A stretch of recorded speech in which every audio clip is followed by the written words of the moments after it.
Alhamdulillah, di malam hari ini kembali kita bisa duduk untuk bertalabul ilmi di Masjid Muhajirin.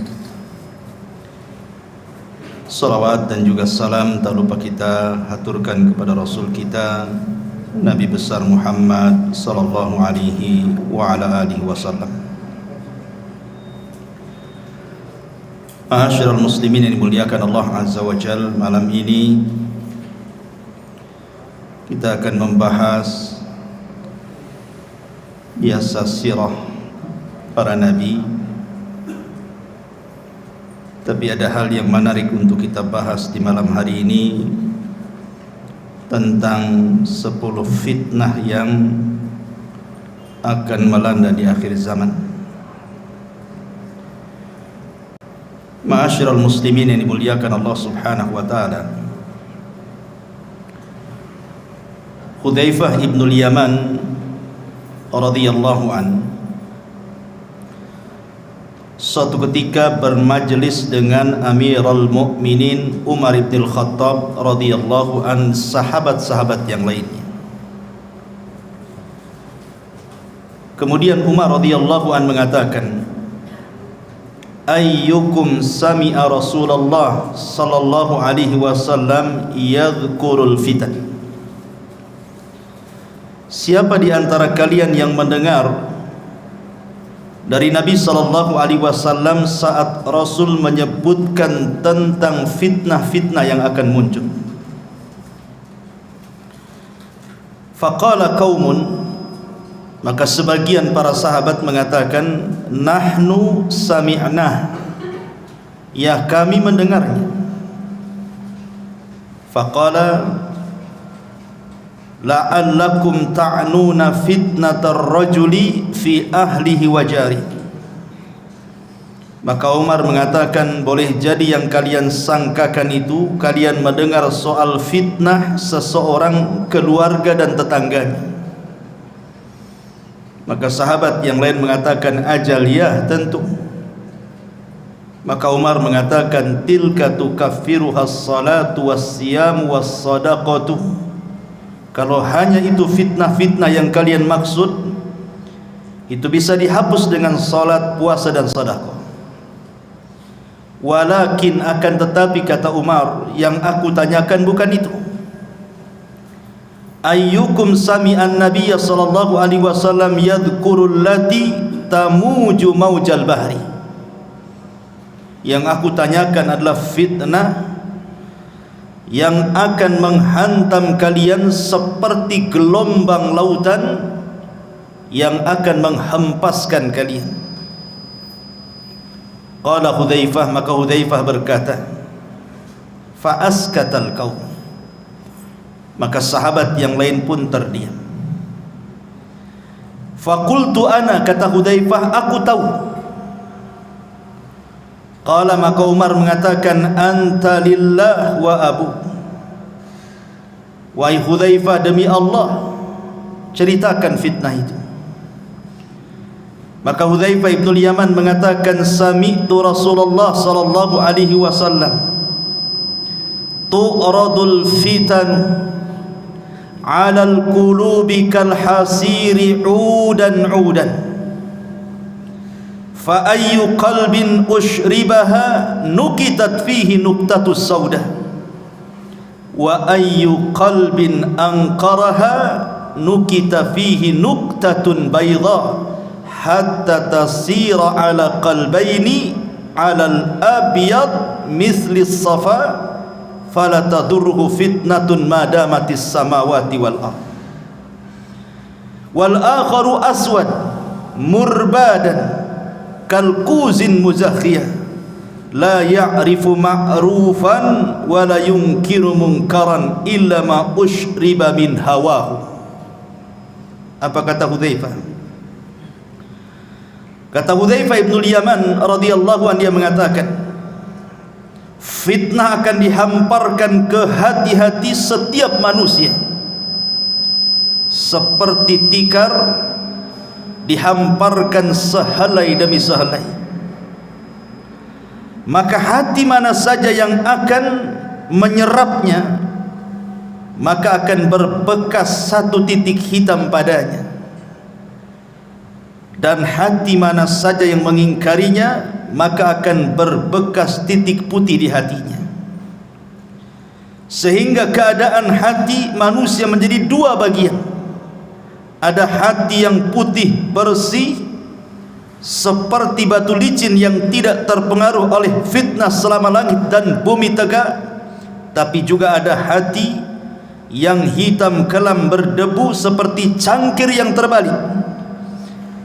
Akibatnya dia tidak mengenal yang ma'ruf, tidak pula mencegah yang mungkar. Dia hanya menyerap apapun yang bersumber dari hawa nafsunya. Hadis ini dikeluarkan oleh Imam Muslim dan yang lainnya. Perhatikan hadis ini ma'asyiral muslimin yang dimuliakan Allah Subhanahu wa taala. Nabi SAW menceritakan lewat lisan Hudzaifah Ibnul Yaman yang mendengar langsung dari Nabi,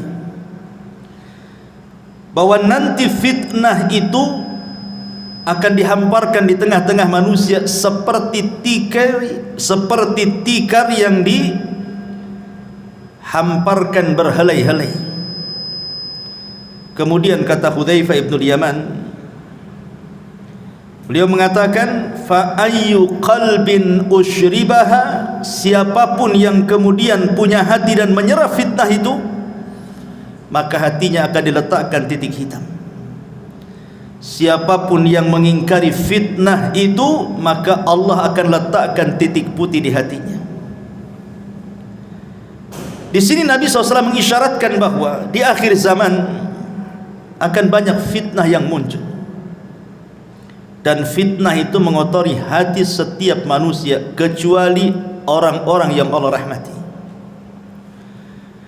Kenapa di sini Nabi SAW bicara soal hati? Karena masuknya fitnah itu dari hati. Masuknya fitnah itu dari hati. Makanya Rasul bercerita tentang hati. Karena kemuliaan manusia juga ada pada hati, sebagaimana kehinaan manusia juga ada pada hatinya.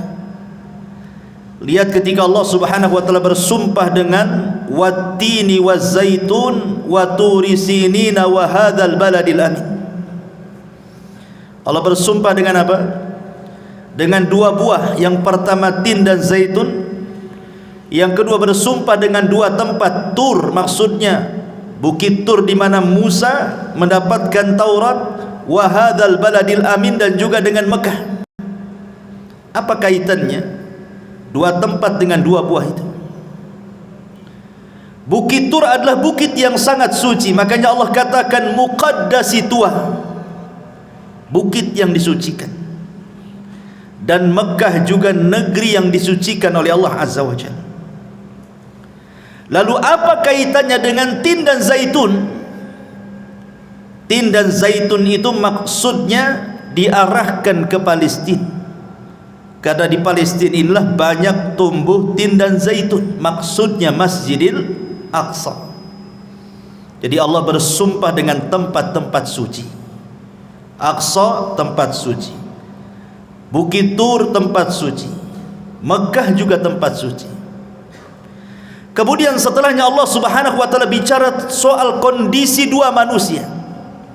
Manusia yang pertama fi ahsani taqwim, sebaik-baik ciptaan, dan manusia yang kedua aradadnahu fi asfala safilin, manusia yang direndahkan serendah-rendahnya, bahkan boleh juga lebih rendah dibandingkan binatang.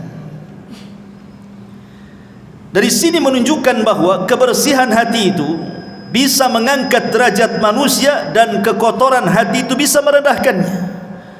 Makanya Allah mengatakan qad aflaha man zakkaha wa qad khaba man dassaha.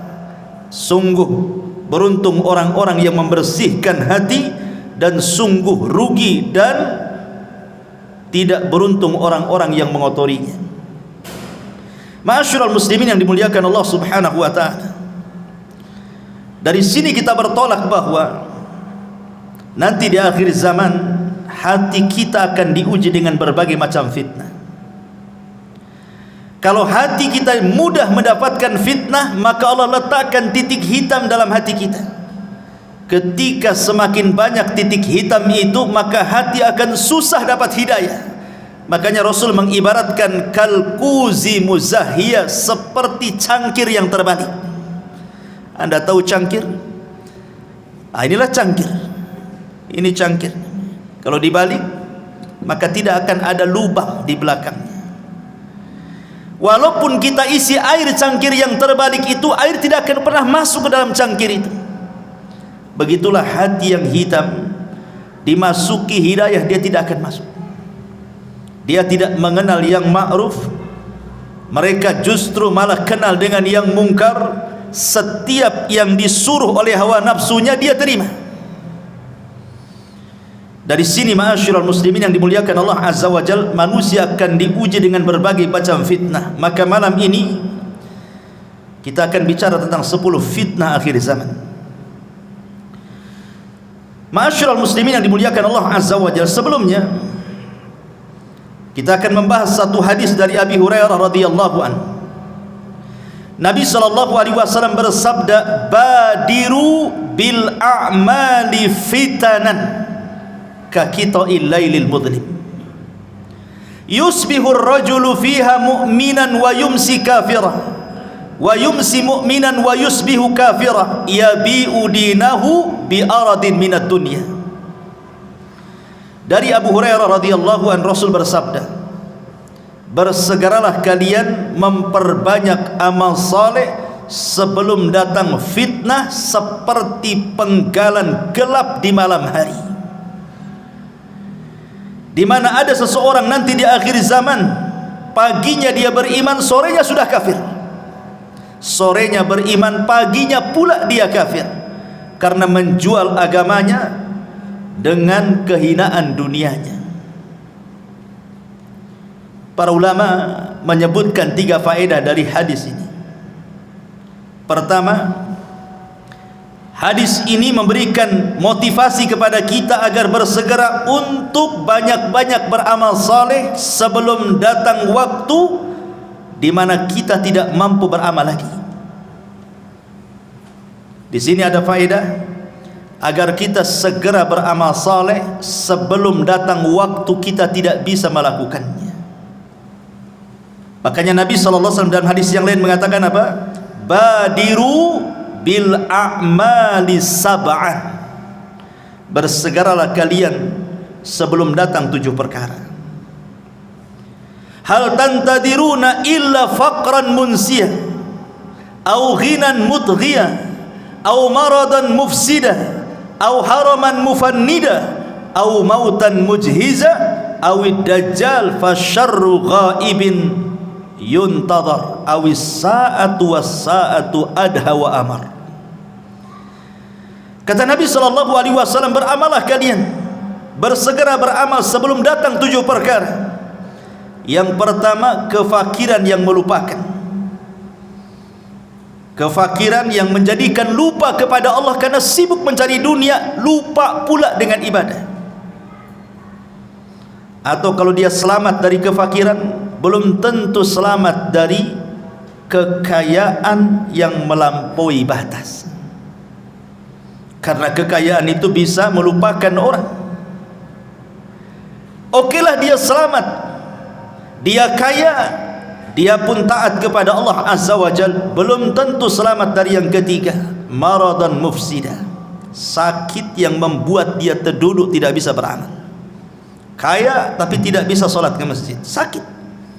Kaya tapi tidak bisa dia bersilaturahim karena tidak bisa bergerak. Oke, dia selamat dari sakit, belum tentu selamat dari yang keempat, haraman mufannida, pikun. Pikun yang melupakan segalanya. Oke, dia selamat dari pikun, tapi dia tidak selamat dari yang kelimanya, mautan mujahiza, mati mendadak. Ketabrak, jatuh, mati mendadak. Atau mungkin dia selamat dari kematian mendadak, bisa jadi yang keenam, atau dia mendapatkan dajjal. Dan Dajjallah seburuk-buruk fitnah yang tersembunyi yang ditunggu oleh setiap manusia. Oke, dia selamat dari Dajjal, dia tidak selamat dari kiamat. Ini 7 perkara. Kata Rasul, bersegera beramal soleh sebelum datang 7 perkara ini. Kemudian faedah yang kedua dari hadis ini memberikan satu isyarat bahwa di akhir zaman nanti akan banyak terjadi berbagai macam fitnah, di mana datangnya fitnah ini beruntun. Belum selesai yang ini, datang yang itu, belum selesai yang itu, datang yang lainnya pula. Makanya Nabi SAW juga mengatakan, badiru bil a'mali sittan, bersegeralah kalian untuk beramal soleh sebelum datang 6 perkara. Imaratus sufaha, munculnya para pemimpin-pemimpin jahil yang merusak agama dan dunia. Kasratus syurat, banyaknya keamanan negara karena banyak kerusuhan di mana-mana. Wa bai'ul hukmi, jual beli hukum di pengadilan, membayar pengacara, membayar saksi, menyogok hakim. Istighfafan biddima, murahnya sebuah darah, pembunuhan mudah sekali, seolah-olah yang membunuh tidak tahu kenapa dia bisa membunuh, yang dibunuh makin bingung kenapa bisa dibunuh. Au qati'atir rahim, banyaknya orang memutus silaturahim. Au nasyun yattakhiduna al-Qur'ana mazamir, atau Al-Quran hanya disamakan dengan nyanyian. Orang mengundang orang itu untuk membaca Quran hanya untuk dinikmati lagunya, bukan untuk ditadaburi. Yuqaddimuna ahadahum liyughanniyahum wa in kana aqalluhum fikha, hanya diundang untuk mengaji, dinikmati lagunya walaupun dia tidak paham soal fikihnya. Dan fitnah ini banyak, ini hanya sekelumit bahwa Rasul akan menjelaskan di akhir zaman akan muncul yang seperti ini. Ini belum selesai, tumbuh yang itu yang selesai, datang pula yang lainnya, dan begitu seterusnya. Dan yang ketiga, zaman kita ini ikhwan adalah zaman fitnah dan ujian, serta manusia disibukkan dengan urusan dunia itu luar biasa. Dan ingat, kata Imam Ibnul Qayyim rahimahullah ta'ala mengatakan sumber fitnah itu 2, syahwat dan syubhat, dan itu berasal dari 4 perkara: iblis, dunia, pemikiran sesat, dan hawa nafsu. Inilah yang kita akan bahas. 10 fitnah ini bersumber dari 4 perkara yang dikerucutkan lagi bersumber dari 2 perkara, syubhat dan syahwat. Ma'asyiral muslimin yang dimuliakan Allah Subhanahu wa taala. Yang pertama, fitnatul mal, fitnah harta. Mengumpulkan harta ikhwan tidak tercela. Tidak, Al-Quran dan Sunnah tidak mencela orang mengumpulkan harta, karena manusia itu memang difitrahkan cinta dengan harta. Allah mengatakan, wal 'adiyati dhabha fal muriyati qadha fal mughirati subha fa atharna bihi naq'an fa wasatna bihi jam'an innal insana li rabbih lakanud wa innahu li hubbil khairi la syadid. Manusia itu cinta kepada harta luar biasa. Artinya setiap manusia difitrahkan cinta harta. Tidak ada manusia yang tidak cinta harta. Dusta kalau ada orang nggak cinta harta itu. Semua orang cinta harta. Tetapi ma'asyiral muslimin, walaupun mengumpulkan harta tidak tercela secara mutlak, akan tetapi perlu diingat bahwa di dunia ini bukan tempat kita tinggal. Artinya kalau ada orang dari muda sampai tua hartanya banyak, sampai mampu kembali apa saja yang ia kehendaki, tetap saja dunia itu pendek bagi dia. Ada masanya dia meninggalkan harta itu. Makanya Abdullah ibn Abbas radhiyallahu anhuma mengatakan, "Lau anna libni Adam wadiyan min dhahabin ahabbu an yakuna lahu wadiyani walan yamla'u fahu illa turab wa yatubullahu ala man tab." Kalaulah anak Adam ini meminta satu lembah emas dan Allah berikan, pasti dia berkehendak untuk mendapatkan lembah-lembah emas yang lainnya. Itulah fitrah manusia.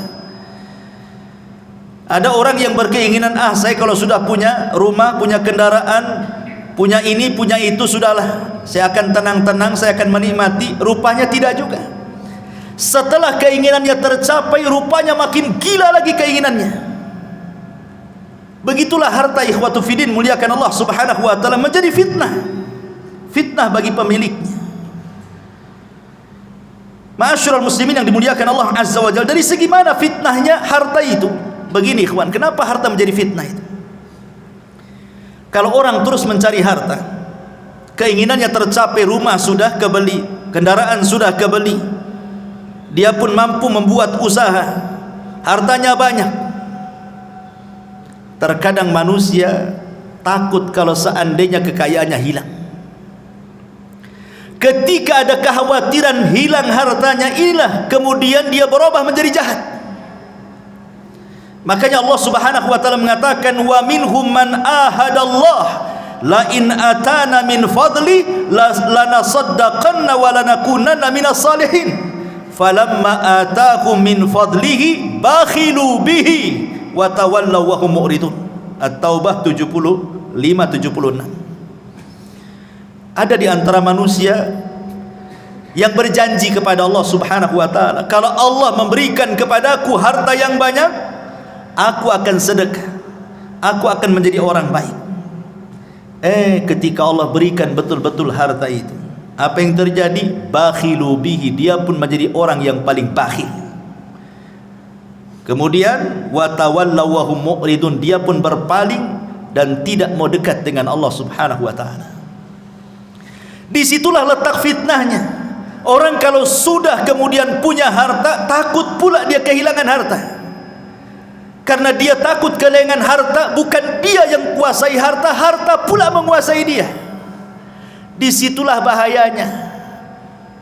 Makanya ketika Allah subhanahu wa ta'ala menguji kita dengan zakat dan sedekah, perhatikan, terkadang kita harus memberi zakat dan sedekah kita ini kepada orang yang tidak ada kait mengait dengan usaha kita.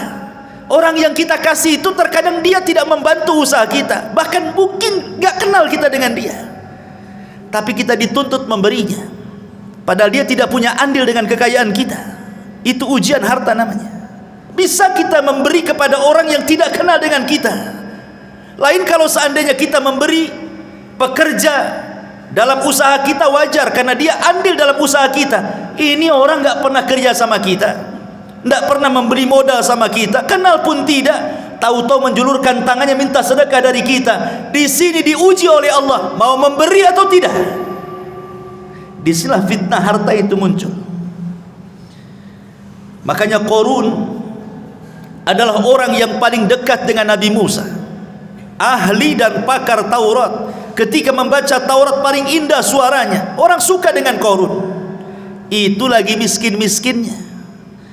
Setelah dibentangkan kekayaan kepada Qarun, mulailah dia jahat. Kalla innal insana la yatgha an ra'ahu istaghna. Sekali-kali jangan begitu. Terkadang ketika Allah bentangkan kehidupan dunia, melampaui batas pula anda. Ketika Nabi Musa disyariatkan zakat, kemudian menyuruh orang untuk mengambil zakat dari Qarun, apa kata Qarun? Innama utituhu ala ilmin indi. Enak saja kau datang ngambil zakat dariku, sementara kekayaanku ini hasil jerih payahku, lelah letih aku mencarinya. Qarun menjadi bakhil. Ma'asyiral muslimin yang dimuliakan Allah azza wa jalla, inilah fitnah harta yang sangat bahaya. Makanya Rasul mengatakan, likulli ummatin fitnah wa fitnatu ummatil mal. Setiap umat itu ada fitnahnya, dan fitnah umatku adalah harta, kata Nabi sallallahu alaihi wasallam. Ma'asyiral muslimin yang dimuliakan Allah Subhanahu wa taala. Apalagi kalau kita lihat di zaman sekarang ini. Zaman globalisasi. Zaman di mana orang mampu mengakses yang jauh menjadi dekat. Tontonan setiap hari kita bisa lihat di televisi, YouTube dan semua media-media massa. Lihat yang dipertontonkan di hadapan kita. Terkadang sinetron-sinetron, film-film semua bicara kemegahan. Konten-konten YouTube hanya bicara soal rumah megah, kendaraan megah, tanah luas, macam-macam. Sementara yang nonton itu orang-orang miskin, orang-orang susah. Kebayang dia kepengen seperti itu. Tengok tetangga rumahnya makin besar, kebayang kapan saya seperti dia. Akhirnya ketika itu bayangannya lupa dengan yang di atas karena dia ingin mengejar hayalannya. Di situ fitnahnya. Ma'asyiral muslimin yang dimuliakan Allah Subhanahu wa taala. Padahal kalau kita melihat hakikat harta, kata ulama, at-tajmi' wa tafriq. Harta itu sebenarnya hanya dikumpul-kumpul, habis itu ditinggal. Coba lihat orang-orang yang kaya miliarder itu, triliunan uangnya itu, kekayaannya masih numpuk di atas bumi, dia pula sudah pulang ke bawah bumi. Siapa yang menikmati itu? Dia lelah mencari harta, lelah berkeringat dari muda sampai tua jadi orang kaya. Habis itu terkena penyakit, mati. Dia belum sempat menikmati kekayaannya. Siapa yang menikmati? Ahli warisnya. Terkadang ahli warisnya tidak bersyukur dengan kekayaan ditinggalkan orang tuanya. Tidak ada pun dia bersedekah untuk orang tua yang sudah mewariskan hartanya, kan? Itulah fitnah harta di sini. Tajmi wa tafrid. Ini yang pertama. Yang kedua, fitnatul jah.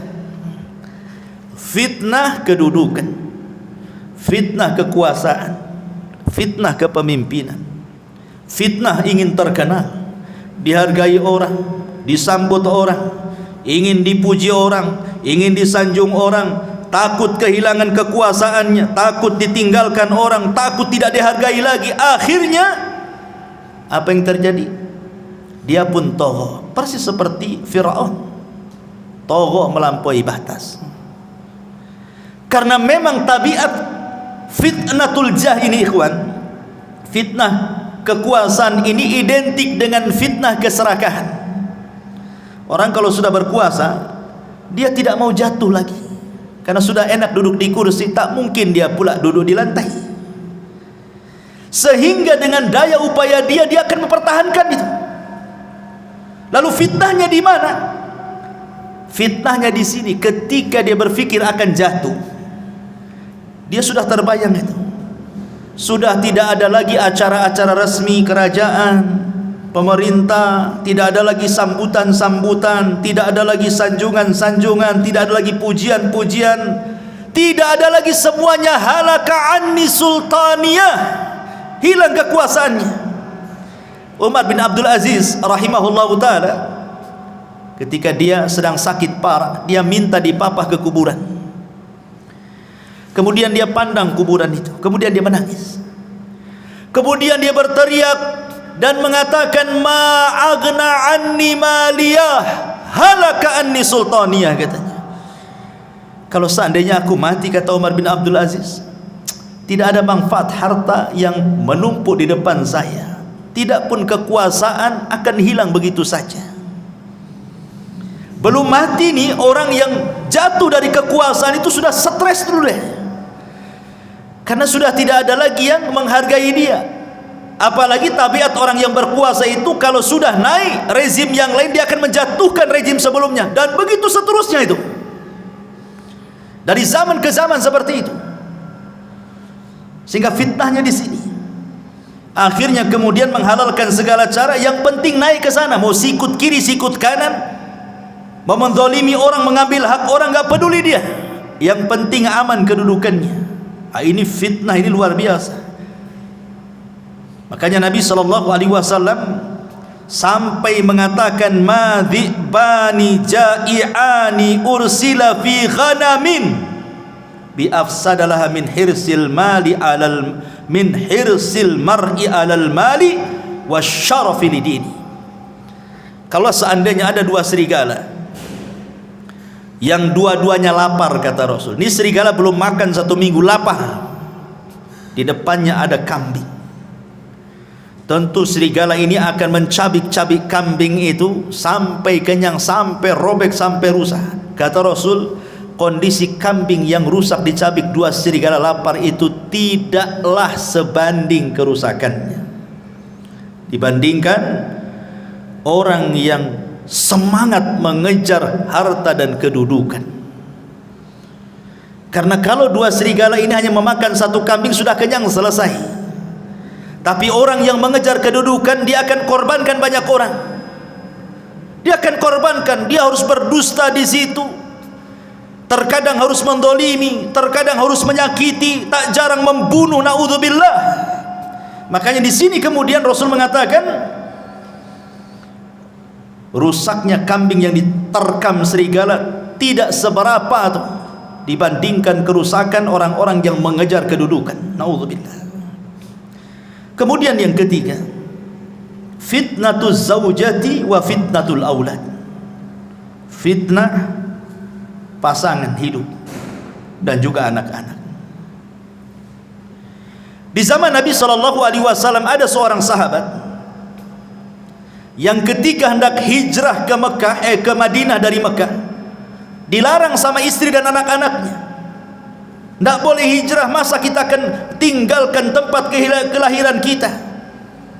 Akhirnya sahabat ini tak jadi hijrah karena dihalangi oleh keluarganya, digandoli oleh istri dan anak-anaknya. Tidak usahlah ikut-ikut hijrah ke Madinah itu, kita sudah enak hidup di Mekah, kalau kita ke Madinah mau tinggal di mana, bla bla bla bla, macam-macam mengeluh keluarganya. Tak jadi dia hijrah.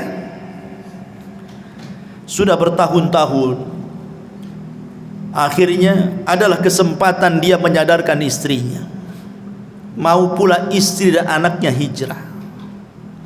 Sampai di kota Madinah, dia merasa cemburu dengan kawan-kawannya yang dari awal sudah hijrah duluan.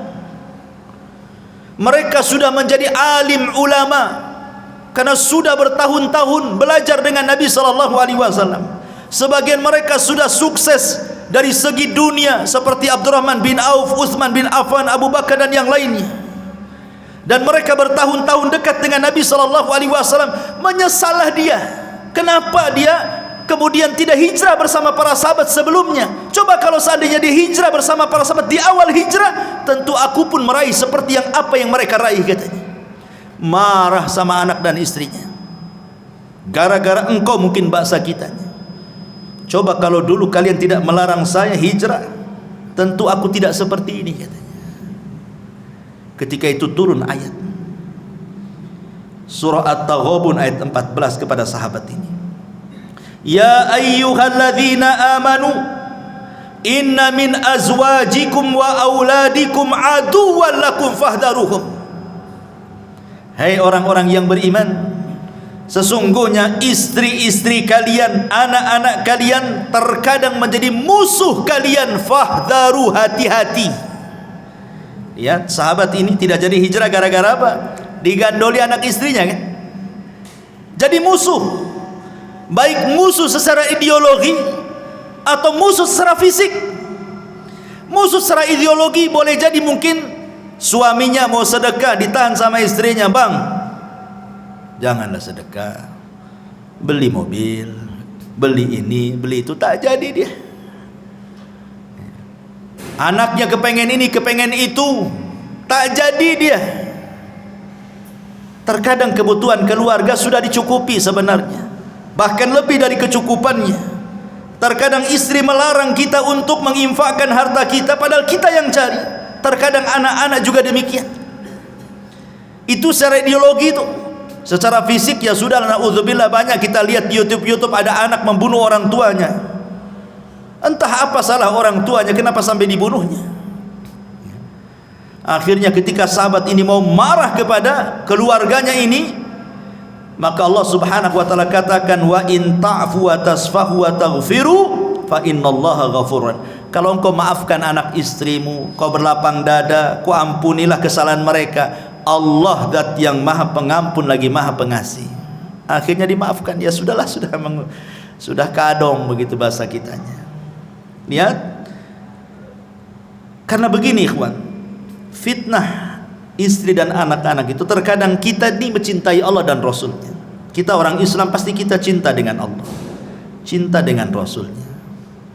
Tapi terkadang kecintaan kita kepada Allah dan kepada Rasulnya ini tidak lebih besar dibandingkan kecintaan kita kepada istri dan anak kita. Itu masalahnya. Buktinya saja, ada orang kepala rumah tangga lah, anaknya tertidur di waktu subuh. Mungkin anak itu baru safar dari mana gitu, sudah besar anak itu. Kemudian malamnya ngobrol sampai kemudian dia baru 1 jam subuh baru tidur.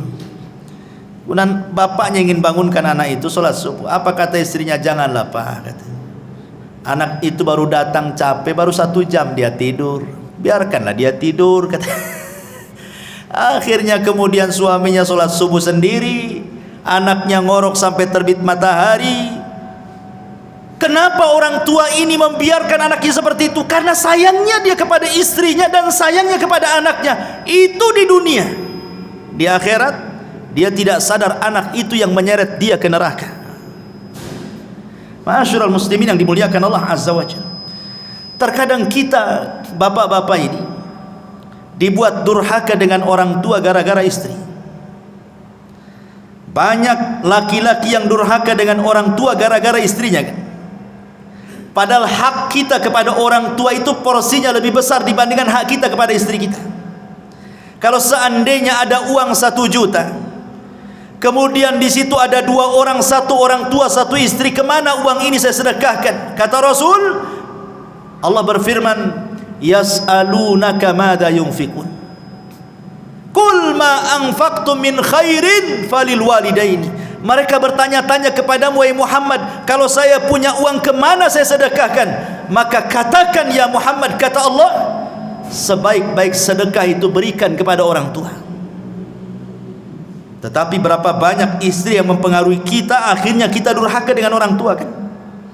Sampai ada seseorang itu curhat dengan saya, menangis nih seorang suami, karena dia lelah bekerja, dia harus sembunyi-sembunyi loh itu nyisipkan uang gajinya, karena setiap gajian langsung disambar istrinya.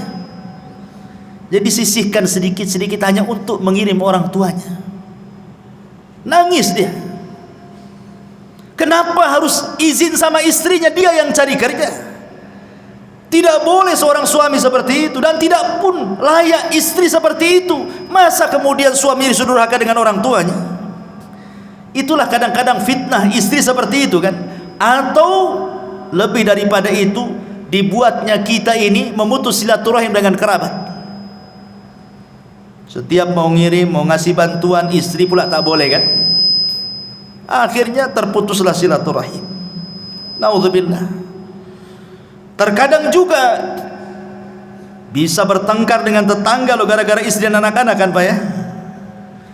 Padahal yang salah anak kita sebenarnya. Kalau kita mau meneliti kasusnya, yang salah itu anak.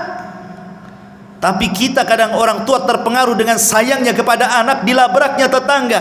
Anaknya sudah akur salaman dengan sesama anaknya, kita pula 7 turunan dendamnya tak habis-habis. Ya kan? Fitnah. Ya. Ma'asyiral muslimin yang dimuliakan Allah Subhanahu wa taala.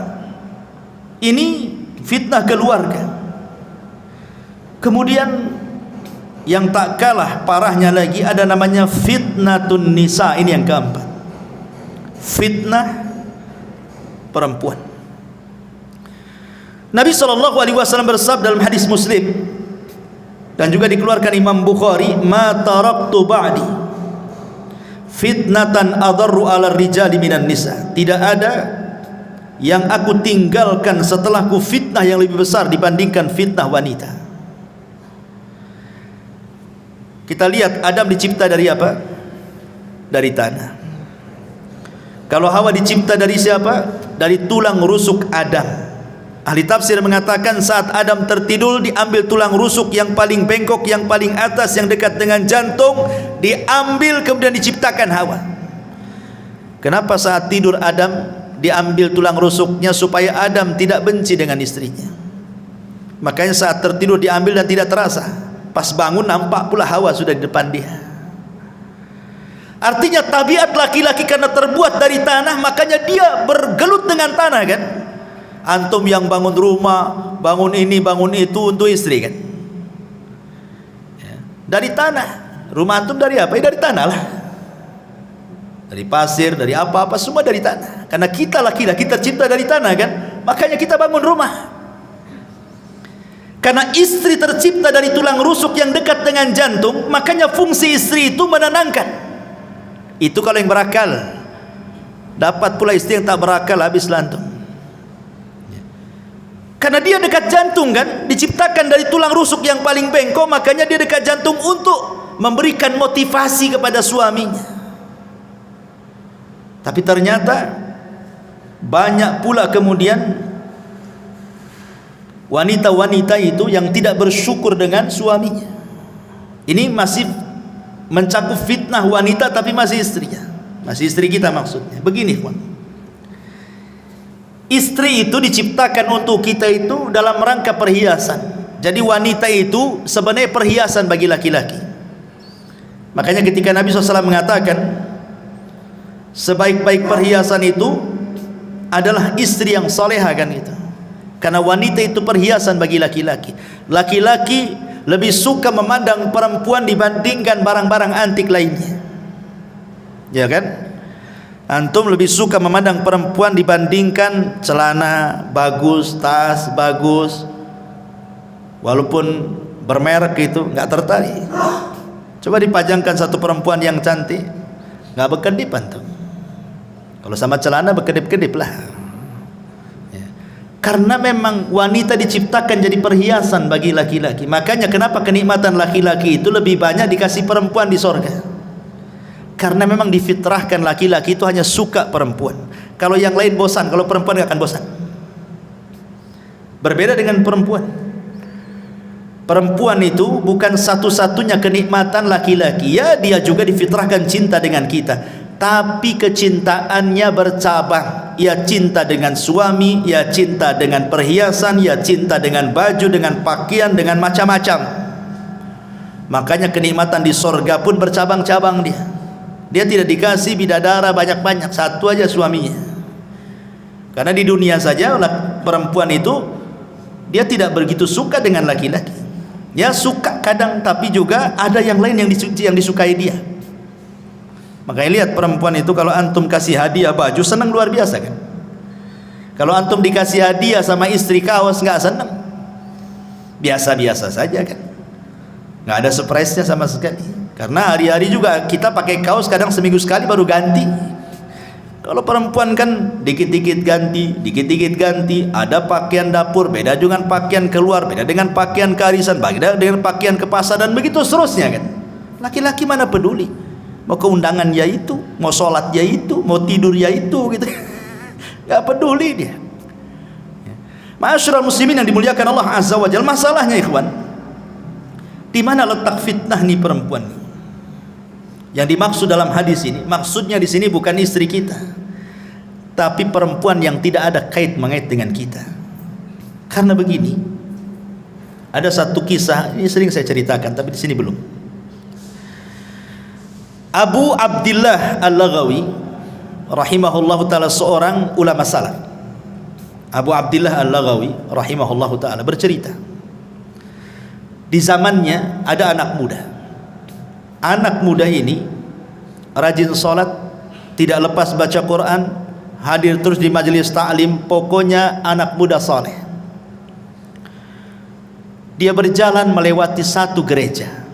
Rupanya di dalam gereja itu ada seorang wanita biarawati yang sangat cantik sekali. Entah kenapa pandangannya tertuju kepada wanita itu. Begitulah bapak-bapak, ya, tak sabar kalau melihat yang bening-bening, langsung dituju matanya ke situ. Ya. Akhirnya kemudian setiap hari lewat gereja itu, setiap itu pula dia menatap wanita itu. Setan masuk, panah cinta masuk ke yang perempuan dan masuk pula ke yang laki-laki. Akhirnya mulai saling mengirim surat karena tidak berani dia mendekat gereja. Surat dibalas surat, perjanjian dibalas janji, ketemu dibalas ketemu, akhirnya ngobrol, jatuh cinta, kemudian kepengen menikah. Cintanya kuat luar biasa. Masalahnya, yang satu muslim, yang satu Nasrani, biarawati lagi, tidak bisa menikah kecuali dia keluar dari petugas gereja. Sakitlah anak muda ini karena terus terpikir dengan wanita itu, sampai akhirnya sakitnya memarah, tidak mau makan, tidak mau minum, kurus, akhirnya sampai ke sakaratul maut, mati gara-gara cinta. Sebelum dia mati, ini Abu Abdillah Al-Laghawi ini menceritakan kisah ini. Dia datang, dia mengatakan, zurtu ilaih, aku menziarahi laki-laki itu.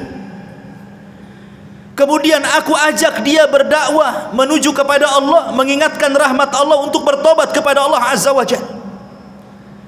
Tapi di luar pemikiran Abu Abdillah Al-Laghawi, rupanya laki-laki ini mengatakan, ya Imam, kamu tahu kasusku dengan wanita itu, katanya. Aku cinta berat dengan wanita itu, katanya, dan aku tidak mungkin dipisahkan dengan wanita itu. Kalau Allah Subhanahu wa ta'ala haramkan aku tidak berjumpa di dunia, maka jangan pula Allah haramkan aku berjumpa di akhirat, katanya. Kata Imam Abu Abdillah, lalu bagaimana caranya? Kau akan berjumpa di akhirat? Di luar pemikiran Abu Abdillah, tiba-tiba dia mengatakan, kafartu bidini wa amantu bidiniha. Ya Imam, saksikan sebelum wafatku, aku kufur dengan agamaku dan aku beriman dengan agama wanita itu, katanya. Dikiranya dengan cara seperti itu dia akan berjumpa di akhirat? La haula wala quwata illa billah. Masalah ini oleh Imam Abu Abdillah Al-Laghawi disembunyikan, tidak mau diceritakan sama orang. Sampai setahun berlalu, rupanya nasib wanita itu sama pula dengan nasib laki-laki ini. Dia kepikiran laki-laki itu, akhirnya kemudian kurus kering, tidak makan, tidak minum, sakit, sampai pun hampir sakaratul maut. Ini Abu Abdillah Al-Laghawi ini mencoba ziarah kepada wanita itu yang masih Nasrani itu, karena sakit parah memikirkan si bujang tadi. Kemudian kata Imam Abu Abdillah, masya nukia fulana, ada apa dengan kamu, kenapa seperti ini? Kata wanita ini, engkau sudah tahu kasusku dengan anak muda muridmu itu, wahai Imam. Aku cinta dengan dia. Janganlah Allah Subhanahu wa ta'ala pisahkan aku di akhirat. Sudahlah Allah pisahkan aku di dunia, jangan pula Allah pisahkan aku di akhirat. Kata Imam Al-Laghawi, lalu bagaimana caranya? Amantu bidinihi wa kafartu bidini. Aku beriman dengan agama dia dan aku kufur dengan agamaku. Subhanallah, terbalik-balik. Lihat, dia sudah Allah pisahkan di dunia, Allah pisahkan pula di akhirat. Nggak ketemu tuh. Di dunia sudah dipisahkan, di akhirat pun dipisahkan. Kenapa? Yang satu mukmin, yang satu kafir, kan gitu ya. Begitulah takdir, ikhwan. Istidraj syaitan namanya. Hati-hati. Ya. Makanya dulu saya punya tetangga, kan pernah cerita di sini. Saya masih tinggal di Batam Center itu. Kasusnya kurang lebih dengan kasusnya yang diceritakan Abu Abdillah Al-Laghawi ini. Tetangga, depan-depanan rumahnya. Dia seorang wanita muslimah menikah dengan laki-laki Nasrani karena kaya. Akhirnya dia masuk Nasrani wanita ini, sampai punya anak banyak. Walaupun nasihati sama istri juga tak dengar juga. Qadarullah pula, suaminya ini ada hubungan dengan perempuan yang ketiga, dan yang ketiga ini wanita muslimah. Ketahuan, cekcok, cerai. Akhirnya si laki-laki ini menikah dengan wanita muslimah, tapi syaratnya dia harus mu'alaf. Pertama, dia memurtadkan orang. Sekarang dia menikah dengan wanita muslimah, dia pula yang murtad dari agamanya masuk ke dalam Islam. Terbalik-balik dunia, ikhwan. Inilah dunia dalam berita namanya. Ma'asyiral muslimin yang dimuliakan Allah Azza, begitulah hidayah. Makanya fitnah perempuan ini sampai kepada taraf kufur. Sampai seorang ulama bercerita, dulu ada seorang hafidul Quran, betul-betul menghafal Quran, hafal Quran di kepalanya. Ketika dia ikut jihad perang melawan tentara orang-orang Nasrani, dalam Islam kan wanita tidak disuruh perang. Wanita itu ikut perang ya untuk mengobati orang yang keluka, masak dan begitu seterusnya kan dalam peperangan. Tapi maju di front terdepan itu tidak ada wanita dalam Islam seperti itu. Tapi orang-orang kafir biasa, mereka tentara wanita itu di depan. Rupanya anak muda yang hafal Quran ini digoda pula oleh salah satu tentara wanita Nasrani, diteriaki. Akhirnya entah kenapa kemudian masuk pula kesukaan laki-laki ini kepada wanita Nasrani, padahal musuh perangnya itu. Sampai dia terbayang-bayang satu malam tak bisa tidur. Kemudian dia mengintai-ngintai di manalah tenda wanita itu, padahal musuhnya tuh. Setan masuk betul pada hatinya, sampai dia datang kepada komandannya yang Nasrani itu, ditunjukkan di mana wanita itu. Tapi kata komandannya, tidak bisa, kau ini seorang muslim, kau musuhku katanya. Kata laki-laki anak muda ini, gimana caranya agar aku bisa ketemu dan kenalan dengan wanita itu? Gampang, murtad dari agamamu, jadilah kau Nasrani, kau jodohkan kau dengan dia katanya. La haula wala quwwata illa billah. Betul. Akhirnya dia murtad, hafal Quran, murtad, jadi Nasrani gara-gara perempuan.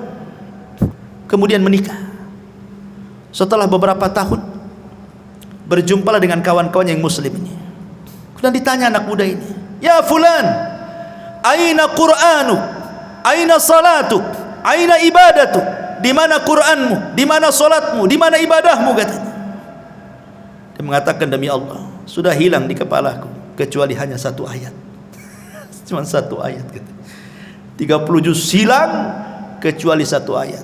Kata seorang muslim, hat ainal ayat. Kalau begitu bacakan ayat yang tinggal tersisa satu ayat itu katanya. Kemudian dia mengatakan, ma yawaddul ladzina kafaru law kanu muslimin. Apa artinya? Ma yawaddul ladzina kafaru, nanti pada hari kiamat orang-orang kafir itu yawaddu, berkeinginan kalau mereka menjadi seorang muslim. Itu pula yang diingat ayatnya. Subhanallah. Itu kan nyindir dia, bodoh itu bahasanya kan itu. Nanti pada hari kiamat orang-orang kafir itu kepengen mereka jadi Islam, kok kamu pula jadi Nasrani, gitu maksudnya. Itu pula yang dihafalnya itu. Makanya dahulu ada seorang alimin ulama ahli sunnah namanya Imran ibn Hittan. Ini seorang ulama tabi'in yang menceritakan Muhammad ibn Sirin, seorang alimin ulama tabi'in. Imran ibn Hittan ini seorang pakar hadis, pakar tafsir, pakar syair dan macam-macam ilmu, sampai dijuluki ulama hadis di zaman itu. Tertarik dengan seorang wanita. Wanita ini anak daripada pamannya, sepupuan dengan dia, cantik jelita. Masalahnya satu keluarga pamannya khawarij semuanya, bahasa kitanya teroris semuanya. Dinasihatilah oleh kawan-kawan, ya Imran, jangan menikah dengan dia, nanti kau keseret dengan khawarij katanya. Kata Imran bin Hittan, nah tidak, nggak mungkin. Aku sudah kokoh dengan akidah ahli sunnahku, tidak mungkin aku masuk khawarij. Dinasihati tak bisa. Nikah pula dia betul-betul melamar wanita anak pamannya. Subhanallah, dengan seiringnya waktu tahun berlalu, rupanya dia terpengaruh dengan khawarij, jadilah tokoh khawarij dia. Jangan sangka kita ini sudah punya iman, punya Islam, dekat-dekat dengan syubhat itu, jangan. Nabi saja mengkhawatirkan Umar dengan agamanya saat memegang lembaran Taurat. Apa kata Rasul? Ya Umar, amutahawikun anta ya ibnal Khattab. Umar, kau sudah bingung ya dengan agamamu, ngapain kau bawa lembaran-lembaran Taurat itu? Buang, kata Rasulullah. Amutahawikun anta ya ibnal Khattab, laqad taraktukum 'alal bayda lailuha kanahariha la yazigu anha ila hali, kata Rasul. Aku lo tinggalkan Islam ini terang benerang, malamnya seperti siangnya, yang tidak berpaling kecuali hancur. Kau pula bawa lembaran Taurat, buang wahai Umar. Dibuang sama Umar. Sekelas Umar dikhawatirkan agamanya sama Nabi. Siapa yang bisa membandingi Umar bin Khattab dengan kita, yang kalau dia satu jalan dengan setan, setannya yang kabur? Yang kata Nabi SAW, kebenaran yajri ala lisanihi wa qalbi, berjalan di lisan dan hatinya. Yang dikatakan Nabi SAW, setiap umat itu ada mulham dan mulhamnya umat ila Umar bin Khattab, setiap pendapatnya turun wahyu, tapi masih dikhawatirkan agamanya sama Nabi kan. Jangan macam-macam dengan syubhat dan syahwat itu. Ma'asyiral muslimin yang dimuliakan Allah Azza wa Jalla, ini fitnah yang keempat, fitnah an-nisa. Fitnah yang kelima, fitnatul at-tughyan wa dhulmi. Fitnah banyaknya kezaliman, banyaknya keangkara-murkaan yang timbul dari kebijakan pemerintah yang zalim. Kita bisa rasakan bagaimana ketika ada kebijakan-kebijakan yang tidak pro rakyat kan. Pamannya ini naik, itu naik, ini naik, itu naik, semua rakyat menjerit kan. Itu fitnah, bagian daripada fitnah. Tetapi walaupun demikian, kata Nabi SAW, isbiru, sabar. Sabar, kata Rasul. Selama para pemimpin itu masih sholat, masih menampakkan Islamnya, sabar. Kecuali mereka sudah kufrun bawahan indakum minallahi burhan, kata Rasul. Kalau dia sudah kufur dan ada bukti kekufurannya, boleh kita berontak. Tapi kalau dia masih nampak sholat, pakaiannya juga masih Islam, masih pakai peci, masih nampak sholat di masjid, kita sabar. Kita doakan mudah-mudahan semakin baik, semakin baik, semakin baik. Karena ini fitnah masalahnya. Karena dampaknya kebijakan-kebijakan itu ke ekonomi. Ekonomi dampaknya kepada kefakiran. Kefakiran dampaknya kekufuran, kejahatan. Lihat salah satu dampak kenapa orang jadi teroris, salah satunya faktor ekonomi. Orang berpindah agama, salah satunya faktor ekonomi. Orang bisa jahat jadi merampok, membunuh gara-gara ekonomi. Ya kan? Fitnah. Ya, makanya kita bersabar kepada Allah Azza wa Jalla, terus bersabar. Minta kepada Allah Subhanahu wa taala supaya diperbaiki semuanya. Karena mencaci itu tidak solusi masalahnya. Ini juga fitnah, dan itu akan muncul dan akan terus muncul. Kemudian yang keenam, fitnatut tafarruq wal ikhtilaf wa tahazzub. Banyaknya perselisihan antar sesama kita aja berselisih, padahal bahaya. Dulu Imam Bukhari meriwayatkan begini. Jadi Nabi SAW baru saja turun wahyu, diberitahu tentang tanggal Lailatul Qadar. Jadi turun wahyu memberitahu tanggal dan malam Lailatul Qadar itu. Pamannya turun wahyu tanggal 27 atau tanggal 29 gitu ya. Rasul sudah ada tuh di otaknya itu, karena turun wahyu diberitahu tuh tanggalnya. Senanglah Rasul itu, kepengen memberitahu sahabat tentang malam apa Lailatul Qadar dan tanggal berapa gitu. Akhirnya keluar rumah, ingin kasih tahu, maksudnya saking senangnya Rasulullah. Di tengah jalan ada dua sahabat bertengkar, melengking-lengking suaranya, saling mengotot keduanya. Akhirnya Nabi SAW sibuklah melerai dua orang ini sampai dilupakan tanggal dan malam Lailatul Qadar itu. Karena sibuk ini, sehingga ketika sudah selesai ini melerai keduanya, lupa dia tanggal berapa tadi, dilupakan sama Allah.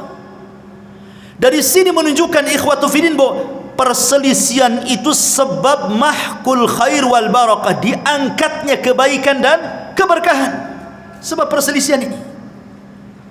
Coba kalau seandainya kasusnya seperti kasusnya Imam Syafi'i dan muridnya Yunus ibn Abdil A'la As-Sadafi rahimahullahu ta'ala. Jadi Yunus ibn Abdil A'la As-Sadafi ini muridnya Imam Syafi'i.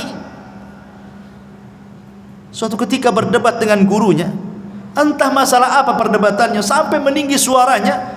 Akhirnya dia angkat kaki dari majelisnya Imam Syafi'i, kemudian pulang dan tidak pernah muncul lagi di majelis itu. Imam Syafi'i rahimahullahu ta'ala akhirnya mencoba mendatangi muridnya Yunus ibn A'la As-Sadafi. Kemudian setelah sampai di rumahnya, dia menasihati, ya Yunus,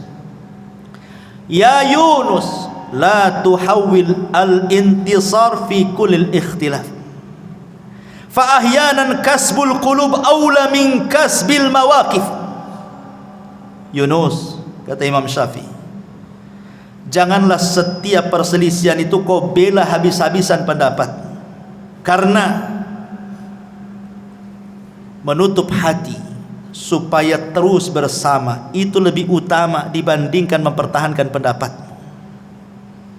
Bukankah persamaan kita lebih banyak dibandingkan perbedaan? Ya Yunus la tahdamil jusur allati banaitaha wa abbartaha farubbama tahtaju lil audati yauman ma. Wahai Yunus, janganlah kau hancurkan tu jembatan itu yang engkau sudah bangun sendiri dan kau lewati. Boleh jadi suatu hari kau pengen lewat jembatan itu sementara sudah hilang pula jembatannya. Artinya kalau benci janganlah benci mati. Nanti kau juga akan datang lagi kepadaku, gitu maksudnya. Ya Yunus, wahai Yunus katanya, akrih al khata'a daiman wala tukrih al mukhti. Kau boleh benci dengan kesalahan, tapi jangan pula benci orangnya. Ya Yunus intakidil qaul lakin ihtarimil qail. Yunus, silahkan kau kritik ucapan, tapi hormati yang mengucapkannya. Fa inna muhimmatana an naqdi alal mardi la alal marid. Karena tujuan kita itu mengobati penyakit, bukan membunuh orang yang terkena penyakit. Maksudnya Imam Syafi'i mengajarkan kepada kita, selama perselisihan itu bukan perselisihan yang boleh jadi mungkin kita keluar dari Islam, sesat akidah kita, ini masih masalah furu sesama kita. Terkadang luar biasa. Jangankan lagi sesama murid-murid, ustad-ustadnya pun dijauhi. Kadang-kadang ada orang seperti itu. Tak apa masalahnya. Dan itu terkadang dimunculkan karena fanatik. Fanatik buta kepada tokohnya, kemudian tidak mau tokoh yang lainnya. Dan itu bahaya. Dan ini adalah fitnah ikhtilaf ini. Ini sangat bahaya sekali karena akan melemahkan kaum muslimin dan akan bercerai-berai. Tidak ada lagi kekuatan. Kemudian yang nomor 7, fitnatu a'immatil mudillin. Fitnah munculnya para duat yang menyesatkan manusia. Kata Rasulullah sallallahu alaihi wasallam, innama akhwafa ma akhafu alaikum al munafiqu alimul lisan. Sesuatu yang paling aku khawatirkan kata Rasul, sesuatu yang paling aku takutkan kata Rasul, munculnya para munafik yang lihai cara berbicara, pandai berdiplomasi, ngomongnya luar biasa, tapi isinya kesesatan semuanya. Makanya kita kadang-kadang lihat YouTube kan, banyak kali jadi ustad-ustad dadakan itu, macam-macam itu seruannya. Sampai saya pernah ceritakan kan, ada seorang dai di Malaysia itu sampai mengklaim dia bisa menyelamatkan murid-muridnya dari neraka kan. Masuklah ke jamaah saya, kalau kalian masuk neraka akan kulempar serbanku, tinggal tangkap ku masukkan ke surga. Enak kali masuk surga, ada jaminan pula masuk jamaah dia. Ini multi level marketing atau ajaran Islam ini ya. Mau cari-cari banyak orang, bukan begitu ya. Bukan semudah orang itu naik surga. Naik surga itu darajat, naik susah. Kalau nerakanya darokat, tinggal jegur saja. Gak perlu belajar masuk neraka itu, gak perlu sekolah tinggi-tinggi, beli saja minum khamar, minum masuk neraka. Ma'asyiral muslimin yang dimuliakan Allah Azza wa Jalla. Kemudian juga karena waktu juga, yang ke-8, fitnatul qatli, fitnah pembunuhan yang disebut dengan al-haraj. Orang mudah membunuh. Di zaman sekarang orang mudah membunuh. Kata Nabi SAW, al-qatil la yadri fima qatal wal maqtulu la yadri fima qutil. Orang yang membunuh bingung kenapa dia bisa membunuh, orang yang dibunuh pula bingung kenapa pula bisa dibunuh. Enggak jelas alasannya, main bunuh-bunuhan begitu saja. Gara-gara waris, ya kan? Gara-gara masalah utang piutang, bunuh-bunuhan. Gara-gara soal dendam, bunuh-bunuhan. Macam-macam. Cemburu suami istri cerai, dibunuh pula istrinya. Begitu seterusnya, ya. Kemudian yang nomor 9, ini yang paling bahaya. Fitnatuddin, fitnah agama. Makanya kenapa Nabi SAW berdoa kepada Allah, Allahumma la taj'al musibatana fi dinina. Ya Allah, jangan jadikan musibah itu terkena kepada agamamu. Silahkan kau uji anakku, istriku, hartaku, usahaku, silahkan, tapi jangan diuji agamaku. Karena kalau sudah yang diuji agama ini bahaya. Orang bisa kufur, bisa syirik, bisa macam-macam, nggak akan bahagia dunia akhirat. Makanya banyak-banyak berdoa kepada Allah, Allahumma la taj'al musibatana fi dinina. Ya Allah, jangan kau jadikan musibahmu menimpa agama. Dan yang terakhir tentu fitnah yang merangkum semua fitnah. Apa itu? Fitnatud Dajjal. Ini merangkum semua fitnah. Makanya surah Al-Kahfi itu Allah Subhanahu wa taala menceritakan tentang kisah Dzulqarnain.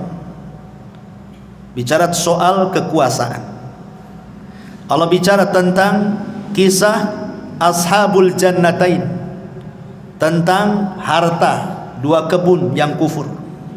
Kemudian yang ketiga kisah tentang Nabi Khidir dan Musa, kisah tentang ilmu. Kemudian kisah Ashabul Kahfi, kisah soal agama. Karena fitnah itu bisa saja dari agama, bisa saja dari dunia, bisa saja dari kekuasaan, bisa saja dari pemikiran. Dan itu ada pada Dajjal. Makanya kenapa kita disuruh membaca surah Al-Kahfi? Karena terangkum 4 fitnah ini ada pada Dajjal. Wallahu a'lam bishawab. Ini yang bisa sampaikan, mudah-mudahan ada manfaatnya. Subhanakallahumma bihamdika asyhadu an la ilaha illa anta astaghfiruka wa atubu ilaik. Allahu ta'ala alam. Assalamualaikum warahmatullahi wabarakatuh.